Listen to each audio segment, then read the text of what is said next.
Hi all, welcome back to career vein updates. Plus two കഴിഞ്ഞ വിദ്യാർത്ഥികൾക്ക് തുടർ പഠനവുമായി ബന്ധപ്പെട്ട് മികച്ച കരിയർ സാധ്യതയുള്ള ഇൻ്റഗ്രേറ്റഡ് LLB കോഴ്സ്, അതായത് BA-LLB, BCom LLB, BBA-LLB തുടങ്ങിയ വിവിധ സബ്ജക്റ്റുകളോടൊപ്പം വിദ്യാർത്ഥികൾക്ക് LLB കോഴ്സ് കൂടി കരസ്ഥമാക്കാൻ സാധിക്കുന്ന പഞ്ചവത്സര കോഴ്സുകൾ, അതായത് 5 ഇയർ ഇൻ്റഗ്രേറ്റഡ് പ്രോഗ്രാം കേരളത്തിലെ പ്രധാനപ്പെട്ട ഗവൺമെൻറ് ലോ കോളേജസിലും അതേപോലെ തന്നെ സെൽഫ് ഫിനാൻസ് കോളേജിലും ഇപ്പോൾ അപേക്ഷ വിളിച്ചിരിക്കുകയാണ്. അപ്പോൾ പൂർണ്ണമായിട്ടും വിദ്യാർത്ഥികൾക്ക് എൻട്രൻസ് പരീക്ഷയിൽ ലഭിക്കുന്ന മാർക്കിനെ ബേസ് ചെയ്തുകൊണ്ടാണ് ഈ ഒരു 5 വർഷത്തെ ഇൻ്റഗ്രേറ്റഡ് LLB കോഴ്സിന് അഡ്മിഷൻ ലഭിക്കുക. കൂടാതെ ശ്രദ്ധിക്കേണ്ട കാര്യം, പ്ലസ് ടു കഴിഞ്ഞ വിദ്യാർത്ഥികൾക്ക് 5 വർഷത്തെ ഇൻ്റഗ്രേറ്റഡ് LLB കോഴ്സും അതോടൊപ്പം തന്നെ ഡിഗ്രി കഴിഞ്ഞ വിദ്യാർത്ഥികൾക്ക് ഏതെങ്കിലും ഒരു സബ്ജക്റ്റിൽ ഡിഗ്രി കഴിഞ്ഞ വിദ്യാർത്ഥികൾക്കും ലോ മേഖലയിൽ വരാൻ താല്പര്യമുണ്ടെങ്കിൽ അത്തരത്തിലുള്ള വിദ്യാർത്ഥികൾക്ക് 3 വർഷത്തെ LLB കോഴ്സിനും അപേക്ഷ വിളിച്ചിട്ടുണ്ട്. അപ്പോൾ ഈ ഒരു വീഡിയോയിൽ പ്ലസ് ടു കഴിഞ്ഞ വിദ്യാർത്ഥികൾ വളരെ ശ്രദ്ധയോടെ ഈ ഒരു കോഴ്സ് കാണുക. കാരണം നിലവിലത്തെ സാഹചര്യത്തിൽ LLB എന്ന് പറയുമ്പോൾ സ്വാഭാവികമായിട്ടും ജസ്റ്റ് ഒരു ഡിഗ്രി എന്നതിനേക്കാൾ ഉപരി ഡിഗ്രിയോടൊപ്പം തന്നെ LLB എന്ന് പറയുന്ന ഈ ഒരു മേഖലയോട്ട് വരുമ്പോൾ ലോ മേഖലകൾ, അത് പ്രൈവറ്റ് സെക്ടർ ആയാലും ഗവൺമെൻറ് സെക്ടർ ആയാലും പല മേഖലകളിലും LLB കോഴ്സ് പൂർത്തിയാക്കിയിട്ടില്ല. പ്രത്യേകിച്ച് BBA അല്ലെങ്കിൽ BCom അല്ലെങ്കിൽ BA-LLB ഒക്കെ കഴിയുമ്പോൾ സ്വാഭാവികമായിട്ടും ഡിഗ്രിയോടൊപ്പം തന്നെ ഈ ഒരു ലോ മേഖലയിലെ ഒരു ക്വാളിഫിക്കേഷൻ കൂടി വരുന്നൊരു സാഹചര്യത്തിൽ മികച്ച തൊഴിൽ സാധ്യതകളാണ് വിദ്യാർത്ഥികളെ കാത്തിരിക്കുന്നത്. അതുകൊണ്ട് തന്നെ ഈ ഒരു കോഴ്സ് കേരളത്തിലെ പ്രധാനപ്പെട്ട ഗവൺമെൻറ് ലോ കോളേജ് അല്ലെങ്കിൽ സെൽഫ് ഫിനാൻസ് കോളേജ്, പ്രധാനമായിട്ടും ലോ കോളേജസ് ഏതൊക്കെയാണ് നമുക്ക് നോക്കാം. അതേപോലെ ഓരോ ലോ കോളേജിലും സീറ്റുകൾ, പ്രൈവറ്റ് കോളേജിൽ ഏതൊക്കെയാണ്, അതുമായി ബന്ധപ്പെട്ട അപേക്ഷ കൊടുക്കേണ്ടത് എങ്ങനെ തുടങ്ങിയ ഓരോ കാര്യം നമുക്ക് ചർച്ച ചെയ്യാം. അതുകൊണ്ട് തന്നെ തുടർ പഠനം കാത്തിരിക്കുന്ന വിദ്യാർത്ഥികൾ കേവലം ഏതെങ്കിലും ഒരു കോഴ്സ് എന്നതിനേക്കാൾ ഉപരി ഇത്തരത്തിൽ പ്രധാനപ്പെട്ട ഒരുപാട് തൊഴിൽ സാധ്യതകളുടെ ഒരു മേഖലയിലോട്ട് വരാൻ വേണ്ടി ആമുഖമായിട്ട് ഉറപ്പെടുത്തുകയാണ്. അപ്പോൾ വിശദമായിട്ട് പോകുന്നതിന് എഡ്യൂക്കേഷൻ അഡ്മിഷൻ സംബന്ധമായ ഇത്തരത്തിലുള്ള എല്ലാ അപ്ഡേറ്റ്സുകളും നമ്മുടെ ചാനൽ നിങ്ങൾ മറക്കാതെ സബ്സ്ക്രൈബ് ചെയ്ത് നോക്കുവാൻ, ബെല്ലൈക്കൻ എനാബിൾ ചെയ്ത് നോക്കുവാനും ആമുഖമായിട്ട് ഉറപ്പെടുത്താൻ. അപ്പോൾ കേരള ഗവൺമെൻറ്റിൻ്റെ, അതായത് ഒഫീഷ്യൽ വെബ്സൈറ്റ് ആയിട്ടുള്ള cee.kerala.gov.in ഇതാണ് ഒഫീഷ്യൽ വെബ്സൈറ്റ്. ജസ്റ്റ് ഗൂഗിളിൽ നിങ്ങൾ cee.kerala.gov.in അടിച്ചു കഴിഞ്ഞാൽ ഈ ഒരു പേജിലൂടെ നിങ്ങൾക്ക് പ്രവേശിക്കാൻ സാധിക്കുന്നതാണ്. അപ്പോൾ ഇവിടെ നമുക്ക് നേരത്തെ പറഞ്ഞ പ്ലസ് ടു കഴിഞ്ഞ വിദ്യാർത്ഥികൾക്ക് ഇൻ്റഗ്രേറ്റഡ് 5 ഇയർ LLB കോഴ്സും അതേപോലെ തന്നെ ഡിഗ്രി കഴിഞ്ഞ വിദ്യാർത്ഥികൾക്ക് 3 ഇയർ LLB കോഴ്സിൻ്റെയും ലിങ്ക് കാണാൻ സാധിക്കും. അതിൽ മൂന്നാമത്തെ ലിങ്ക് ഇൻ്റഗ്രേറ്റഡ് 5 ഇയർ LLB കോഴ്സിന് ലിങ്ക് കാണാൻ സാധിക്കും. അപ്പോൾ ഈ ഒരു ലിങ്കിൽ പ്രവേശിച്ച ശേഷം വിദ്യാർത്ഥി ജസ്റ്റ് ഏറ്റവും മുകളിൽ അപേക്ഷയിലൂടെ പോകുന്നതിന് മുമ്പ് പ്രോസ്പെക്ട്സ് എന്നുള്ള ലിങ്ക് ഏറ്റവും മുകളിൽ കാണാൻ സാധിക്കും. അത് ജസ്റ്റ് ഒന്ന് ഡൗൺലോഡ് ചെയ്തെടുത്ത് കഴിഞ്ഞാൽ അതുമായി ബന്ധപ്പെട്ടുള്ള കാര്യങ്ങൾ ഓരോന്നും നമുക്ക് വളരെ ഡീറ്റെയിൽ ആയിട്ട് നമുക്ക് പരിശോധിക്കാം.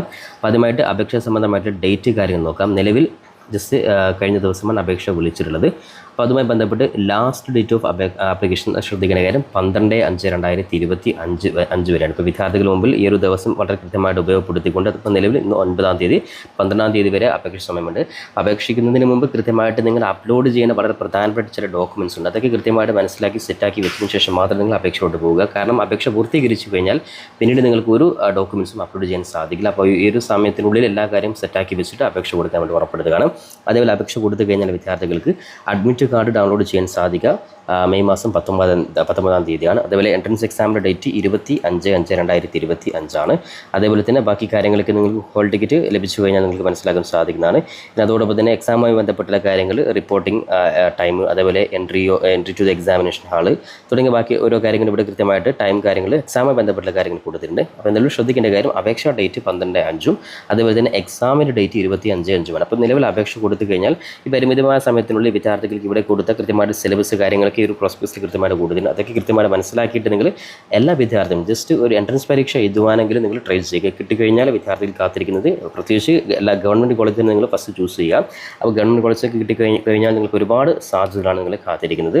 അപ്പോൾ കേവലം ഒരു ഡിഗ്രി എന്നതിനേക്കാൾ ഉപരി ഡിഗ്രിയോടൊപ്പം തന്നെ LLB എന്ന് പറയുമ്പോൾ ലോ മേഖല എന്ന് പറയും പലപ്പോഴും വിദ്യാർത്ഥികൾ കോർട്ട് മേഖല അല്ലെങ്കിൽ ഇത്തരത്തിൽ, അതായത് കോടതി ഇങ്ങനെയുള്ള ഗവൺമെൻറ് മേഖല മാത്രം കാണുന്നവരാണ്. പക്ഷേ ഇത് നമ്മൾ മനസ്സിലാക്കി വെക്കുന്നത് ഗവൺമെൻറ് മേഖലയല്ല, പ്രൈവറ്റ് സെക്ടറിൽ പ്രവർത്തിക്കുന്ന എല്ലാ മേഖലയിലും, പ്രത്യേകിച്ച് പ്രൈവറ്റ് കമ്പനികൾ ഉൾപ്പെടെയുള്ള പല മേഖലകളിലും ലോ മേഖലയിൽ ക്വാളിഫൈഡ് ആയിട്ടുള്ള ഉദ്യോഗാർത്ഥികൾ, അതായത് കാൻഡിഡേറ്റ്സിന് ആവശ്യമായിട്ട് വരുന്നുണ്ട്. അതുകൊണ്ട് ഒരുപാട് സാധ്യതകളുള്ളൊരു മേഖല തന്നെയാണ് LLB കോഴ്സുകൾ എന്ന് പറയുമ്പോൾ.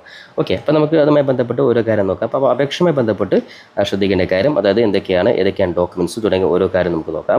ഒന്നാമതായിട്ട് അപേക്ഷയിലോട്ട് പോകുന്നതിന് മുമ്പ് ഇവിടെ ഈ ഒരു പ്രോസ്പെക്ട്സ് എല്ലാ കാര്യവും ഇവിടെ കൃത്യമായിട്ട് കൊടുത്തിട്ടുണ്ട്. അപ്പോൾ ഇതിൻ്റെ ക്വാളിഫിക്കേഷൻ LLB കോഴ്സിൻ്റെ, അതായത് ഇൻ്റഗ്രേറ്റഡ് LLB കോഴ്സിൻ്റെ ക്വാളിഫിക്കേഷൻ ജസ്റ്റ് +2 ആണ്. ഏതെങ്കിലും ഒരു സബ്ജക്റ്റിൽ, സയൻസ് ആണോ കൊമേഴ്സ് ആണോ മെഡിസിൻ, ഏതെങ്കിലും ഒരു സബ്ജക്റ്റിൽ +2 കഴിഞ്ഞ വിദ്യാർത്ഥികൾക്ക് ഇപ്പോൾ തന്നെ അപേക്ഷ കൊടുക്കാൻ സാധിക്കുന്നതാണ്.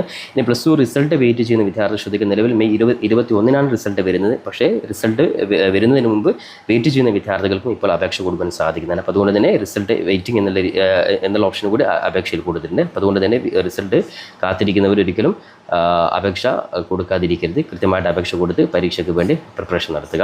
ഇനി അതോടൊപ്പം തന്നെ ആവശ്യമായിട്ടുള്ള പ്രധാനപ്പെട്ട, അതായത് നിങ്ങൾ അപ്ലോഡ് ചെയ്യേണ്ട, അപേക്ഷയിലോട്ട് പോകുന്നതിന് മുമ്പ് അപ്ലോഡ് ചെയ്യേണ്ട പ്രധാനപ്പെട്ട ഡോക്യുമെൻറ്റ്സ് നിങ്ങൾ കൂടെ ഈ ഒരു പേജിൽ തന്നെ കൊടുത്തിട്ടുണ്ട്. അപ്പോൾ ഒന്നാമതായിട്ട് വേണ്ടത് നിങ്ങളുടെ ഫോട്ടോയാണ്. അതായത് നിങ്ങളുടെ ഫോട്ടോയും സിഗ്നേച്ചറും. നേരത്തെ എല്ലാ കോഴ്സുകൾക്കും അപേക്ഷ കൊടുക്കുമ്പോൾ എല്ലാ യൂണിവേഴ്സിറ്റിയിലാണെങ്കിൽ ഏത് മേഖലയിൽ കൊടുക്കുകയാണെങ്കിലും നിങ്ങൾക്ക് ഫോട്ടോയും സിഗ്നേച്ചറും നിർബന്ധമാണ്. അപ്പോൾ നിലവിൽ ഏകദേശം എല്ലാം ഒരേ സൈസ് തന്നെയാണ്. 15 GB മുതൽ 100 GB വരെയുള്ള 150, 200 പിക്സൽ സെറ്റാക്കി വെച്ചുള്ള ഫോട്ടോ നിങ്ങൾ മൊബൈൽ ഫോൺ അല്ലെങ്കിൽ ലാപ്ടോപ്പിൽ സെറ്റാക്കി വെക്കണം. അതേപോലെ തന്നെ സിഗ്നേച്ചറും ഇതേപോലെ തന്നെ, അത് രണ്ടും JPG ഫോർമാറ്റ് ആയിരിക്കും. സിഗ്നേച്ചർ ശ്രദ്ധിക്കുക, 4 GB മുതൽ 100 GB വരെയുള്ള 150, 100 പിക്സൽ.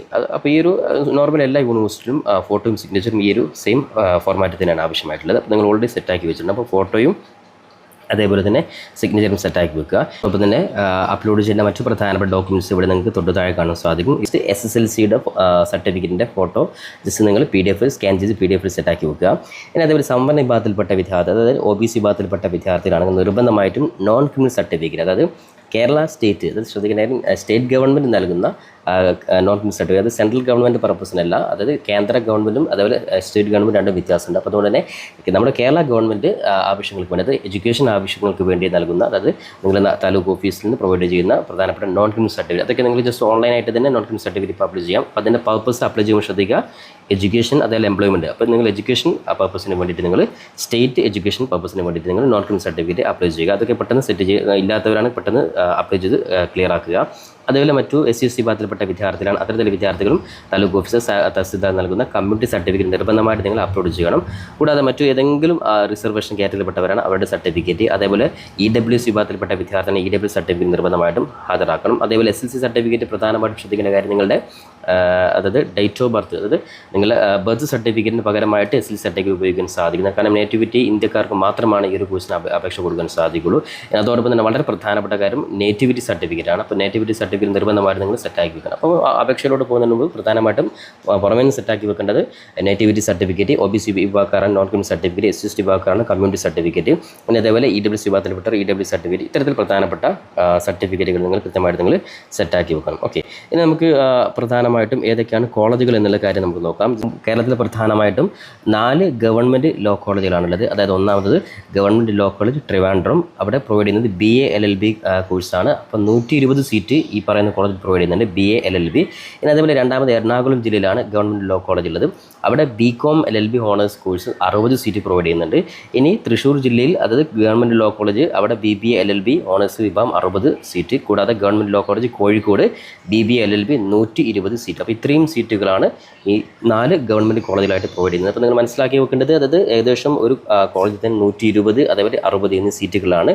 ഇവിടെ BA LLB ഉണ്ട്, BCom LLB ഉണ്ട്, അതേപോലെ BBA LLB ഉണ്ട്. അപ്പോൾ അതുകൊണ്ട് തന്നെ ഏതാണ് നിങ്ങൾക്ക് ഏറ്റവും കൂടുതൽ, ഇനി കൊമേഴ്സ് ഫീൽഡിലുള്ള വിദ്യാർത്ഥികളാണെങ്കിൽ അവർക്ക് BCom അല്ലെങ്കിൽ BBA വരാം. ഇനി ബാക്കിയുള്ള ഹ്യൂമാനിറ്റീസ് അല്ലെങ്കിൽ സയൻസ് മേഖല അത്തരത്തിൽ വിദ്യാർത്ഥികൾ കൂടുതലായിട്ടും അവർക്ക് BA LLB എടുത്തു കഴിഞ്ഞാൽ കുറച്ചുകൂടി നിങ്ങൾക്ക് കംഫർട്ടബിൾ ആയിരിക്കും. അപ്പോൾ എന്തായാലും ഈ പറയുന്ന BCom ആണ്, BBA ആണെങ്കിൽ BA LLB ആണെങ്കിൽ മൂന്നും ഒരേ രീതിയിൽ കൃത്യമായിട്ട് സാധ്യതയുള്ള കോഴ്സുകൾ തന്നെയാണ്.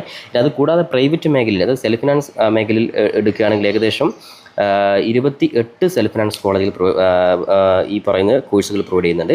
അപ്പോൾ അതിൽ തന്നെ ഓരോ BCom BBA ഒട്ടുമിക്ക കോളേജ് 120 60 സെയിം രീതിയിലാണ് കോഴ്സുകൾ പ്രൊവൈഡ് ചെയ്യുന്നത്. അതുപോലെ ചില കോളേജ് 40 പ്രൊവൈഡ് ചെയ്യുന്ന കോളേജുകളുണ്ട്. അപ്പോൾ നിങ്ങൾക്ക് ഗവൺമെൻറ് കോളേജ് കൂടാതെ നിങ്ങൾ ഏതെങ്കിലും പ്രൈവറ്റ് മേഖലയിലോട്ടുള്ള കോളേജിൽ ആഗ്രഹിക്കുന്നത്, പ്രൈവറ്റ് മീൻസ് സെൽഫ് ഫിനാൻസ് കോളേജിൽ, അത് താരതമ്യേന ഫീസ് കൊടുത്തുകൊണ്ട് പഠിക്കേണ്ട കോളേജിലാണ് സെൽഫ് ഫിനാൻസ്. അത്തരത്തിലുള്ള കോളേജുകൾ കൂടി നിങ്ങൾക്ക് എങ്ങനെയെങ്കിലും ഈ ഒരു കോഴ്സ് പഠിക്കാൻ ആഗ്രഹിക്കുന്നവരാണെങ്കിൽ ഈ പറയുന്ന 28 കോളേജിൽ കൂടി നിങ്ങൾക്ക് ഉപയോഗപ്പെടുത്തുവാൻ സാധിക്കുന്നതാണ്. അപ്പോൾ എല്ലാ കോളേജുകൾക്കും കൂടി അതായത് എൻട്രൻസ് പരീക്ഷയെ അടിസ്ഥാനമാക്കിയിട്ടാണ് അഡ്മിഷൻ ലഭിക്കുക എന്നുള്ള കാര്യം വിദ്യാർത്ഥി പ്രത്യേകം മനസ്സിലാക്കുക. അപ്പോൾ ഏകദേശം ഈ ഒരു പ്രോസ്പെക്ട്സ് ഡൗൺലോഡ് ചെയ്ത് എല്ലാ കാര്യം വളരെ കൃത്യമായിട്ട് മനസ്സിലാക്കിയ ശേഷം മാത്രം നിങ്ങൾ ഹോം പേജിലോട്ട് വന്ന് നിങ്ങൾ അപേക്ഷ കൊടുക്കാൻ വേണ്ടി ഓർമ്മപ്പെടുത്തുകയാണ്. അപ്പോൾ വിദ്യാർത്ഥികൾ അപ്ലൈ ചെയ്യാൻ വേണ്ടിയിട്ട് വീണ്ടും ഹോം പേജിലോട്ട് വന്ന് നിങ്ങൾ ഏറ്റവും മുകളിൽ കാണുന്ന മൂന്നാമത് ഇൻറ്റിഗ്രേറ്റഡ് 5 വരുന്നുണ്ട്. അത് ഒന്നുകൂടി ക്ലിക്ക് ചെയ്ത് കഴിഞ്ഞാൽ നിങ്ങൾക്ക് ഏറ്റവും താഴെ നിങ്ങൾക്ക് കൂടെ രജിസ്ട്രേഷൻ എന്നുള്ള ഓപ്ഷൻ കാണാൻ സാധിക്കും. അതിന് മുന്നോടിയായിട്ട് 5 സ്റ്റെപ്പാണുള്ളത്. അത് ഒന്നാമത്തെ രജിസ്ട്രേഷൻ, രണ്ടാമത്തെ ആപ്ലിക്കേഷൻ ഫോം ഫില്ല് ചെയ്യുക, മൂന്നാമത് ആപ്ലിക്കേഷൻ ഫീ കൊടുക്കുക, നാലാമത് ഡോക്യുമെൻറ്റ്സ് നേരത്തെ പറഞ്ഞ ഫോട്ടോ സിഗ്നേച്ചർ മറ്റു ഡോക്യുമെൻറ്റ്സ് അപ്ലോഡ് ചെയ്യുക, അഞ്ചാമത് നിർബന്ധമായിട്ടും അപേക്ഷ പൂർത്തിയാക്കി കഴിഞ്ഞാൽ ഫൈനൽ സബ്മിറ്റ് ബട്ടൺ പ്രസ് ചെയ്ത് കഴിഞ്ഞാൽ ആപ്ലിക്കേഷൻ പ്രിൻ്റ് ഔട്ട് ഉണ്ടാകും. അതായത് പ്രിൻ്റ് അക്നോളജ്മെൻറ്റ് പേജാണ്. അപ്പോൾ അത് നിർബന്ധമായിട്ട് നിങ്ങൾ പ്രിൻ്റ് എടുത്ത് നിങ്ങൾ സൂക്ഷിച്ച് വെക്കുക. അപ്പോൾ വീണ്ടും വീണ്ടും നിങ്ങൾ ഈ പറയുന്ന ടൈം ആയി കഴിഞ്ഞാൽ നിങ്ങൾ വീണ്ടും ഈ ഒരു പ്രൊഫൈൽ തന്നെ നിങ്ങൾ കാൻഡിഡേറ്റ് ലോഗിൻ ചെയ്ത് നിങ്ങളുടെ ഹോൾ ടിക്കറ്റ് ഉൾപ്പെടുന്ന കാര്യം നിങ്ങൾക്ക് ഡൗൺലോഡ് ചെയ്യുവാനും റിസൾട്ട് ഉൾപ്പെടുന്ന കാര്യങ്ങളൊക്കെ നിങ്ങൾക്ക് മനസ്സിലാക്കാൻ വേണ്ടിയിട്ട് ഈ ഒരു യൂസർ ഐഡിയും പാസ്വേഡ് നിങ്ങൾ കൃത്യമായിട്ട് നിങ്ങൾ സെറ്റാക്കി വെക്കണം. അപ്പോൾ അപേക്ഷ കൊടുക്കാൻ വേണ്ടി ജസ്റ്റ് ഇവിടെ നിങ്ങൾക്ക് if you are A new user, അപ്പോൾ പുതുതായിട്ട് രജിസ്ട്രേഷൻ ഇവിടെ രജിസ്ട്രേഷൻ ലിങ്ക് കാണാൻ സാധിക്കും. അവിടെ ജസ്റ്റ് നിങ്ങൾ ക്ലിക്ക് ചെയ്ത് കഴിഞ്ഞാൽ ഇവിടെ കൃത്യമായിട്ട് ഈ ഒരു പേജിലോട്ട് പോകാൻ സാധിക്കുന്നതാണ്. അപ്പോൾ ഇവിടെ നിങ്ങൾക്ക് ഓരോ കാര്യങ്ങൾ സ്റ്റെപ്പ് 1, സ്റ്റെപ്പ് 2, സ്റ്റെപ്പ് 3 ആ രീതിയിൽ എല്ലാ കാര്യം ഇവിടെ കൃത്യമായിട്ട് കൊടുത്തിട്ടുണ്ട്. അപ്പോൾ അപേക്ഷയുടെ ഓരോ ഘട്ടമായിട്ടുള്ള കാര്യങ്ങൾ നേരത്തെ ഡൗൺലോഡ് ചെയ്ത് പ്രോസ്പെക്ട്സിൽ കൃത്യമായിട്ട് കൊടുത്തിട്ടുണ്ട്. അപ്പോൾ അതുകൊണ്ട് തന്നെ അത് കൃത്യമായിട്ട് വായിച്ച് നിങ്ങൾക്ക് തന്നെ വിദ്യാർത്ഥികൾക്ക് തന്നെ സ്വന്തമായിട്ട് തന്നെ അപേക്ഷ കൊടുക്കാൻ സാധിക്കുന്നതാണ്. ഇനി ഔട്ട്സൈഡൊക്കെ പോയിട്ട് ചെയ്യുന്ന വിദ്യാർത്ഥികളാണെങ്കിൽ ഏതാണ് കോഴ്സ്, BCom ആണോ, BBA ആണോ, അല്ലെങ്കിൽ BA ആണോ, ഏത് കോളേജിലാണ്, ഗവൺമെൻറ് കോളേജ് മാത്രമാണ്, അല്ലെങ്കിൽ പ്രൈവറ്റ് ആണെങ്കിൽ സെൽഫ് ഫിനാൻസ് ഏതൊക്കെയാണ് കോളേജ്, ഇതൊക്കെ കൃത്യമായിട്ട് ആക്കിയതിന് ശേഷം മാത്രം നിങ്ങൾ അപേക്ഷ കൊടുത്തിടുക. മറ്റുള്ളവരെ ഇഷ്ടത്തിനനുസരിച്ച് കൊടുത്തു കഴിഞ്ഞാൽ നിങ്ങളുടെ താല്പര്യത്തിന് അനുസരിച്ച് കോളേജ് നിങ്ങൾക്ക് ലഭിക്കില്ല. അതുകൊണ്ട് കൃത്യമായിട്ടുള്ള ഐഡിയ ഉണ്ടാക്കിയതിന് ശേഷം മാത്രം നിങ്ങൾ അപേക്ഷ നടത്താൻ വേണ്ടി ഉറപ്പെടുത്താണ്. സ്വന്തമായിട്ട് തന്നെ വിദ്യാർത്ഥികൾക്ക് അപേക്ഷ കൊടുക്കാൻ പറ്റുന്ന കാര്യങ്ങൾ മാത്രമാണുള്ളൂ. അപ്പോൾ അതിൽ നിങ്ങൾ എല്ലാ കാര്യം ഇവിടെ നിങ്ങൾ ഡൗൺലോഡ് ചെയ്ത് എല്ലാ കാര്യം വായിച്ചിട്ടുണ്ടെങ്കിൽ ഈ പറയുന്ന എല്ലാ ബോക്സും ക്ലിക്ക് ചെയ്യാം. അതായത് ഇമെയിൽ ഐഡിയും മൊബൈൽ നമ്പർ നിങ്ങൾ സ്വന്തമായിട്ട് ഉപയോഗിക്കുന്ന ഇമെയിൽ ഐഡി മൊബൈൽ നമ്പർ തന്നെ ആയിരിക്കണം. നിങ്ങൾ പുറത്തുനിന്നൊക്കെ അപ്ലൈ ചെയ്യുന്നവരാണെങ്കിൽ അവിടെയുള്ള ആരുടെയെങ്കിലും ഇമെയിൽ ഐഡി കൊടുക്കുന്ന സിസ്റ്റം ഒരിക്കലും ഉണ്ടാകാൻ പാടില്ല. അപ്പോൾ സ്വന്തമായിട്ട് നിങ്ങളുടെ കൈവശമുള്ള ഇമെയിൽ ഐഡി അതേപോലെ മൊബൈൽ നമ്പർ തന്നെ കൊടുക്കുക.